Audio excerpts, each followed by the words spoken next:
ఇంత ముందు అయితే గనక నరకం అంచుల దగ్గర దాకా వెళ్ళిపోయామని వాళ్ళు చెప్తారు, అది చూపెట్టి సోషల్ మీడియాలో పోస్ట్ చేసుకుంటారు, కింద చప్పట్లు లైకులు సంతోషం అయిపోయింది అంతే.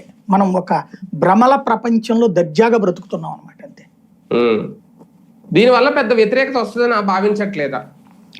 వాళ్ళకి చివరి ఏడాది మనం మేనేజ్ చేయగలమన్న నమ్మకం ఉందండి. ఒకటే మొక్క దీని గురించిన ఒక వ్యక్తి చెప్పింది నిజమో కాదో నాకు తెలియదు, నేను దాన్ని కన్ఫర్మ్ చేయను. కానీ ఇట్లాంటి వాటి గురించి అడిగినటువంటి ఒక మంత్రి ఎవరో నాయకుడు అడిగినటువంటి సందర్భంలో 5 ఏళ్ళు ఇచ్చి వాడు ఏం బీకాడు, 11 సాధించుకున్నాడు, ఎప్పుడు ఏం చేయాలో మనకు తెలుసు, ఎప్పుడు ఎమోషనే ఎలక్షన్లు చేస్తారు తప్పించి సంక్షేమం కాదన్న సంగతి గ్రహించండి అని చెప్పారట.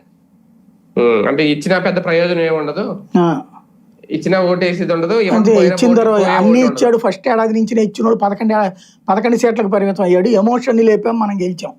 కాబట్టి మళ్ళీ నెక్స్ట్ ఎలక్షన్ కి ఏం ఎమోషన్ నేర్పుదాం.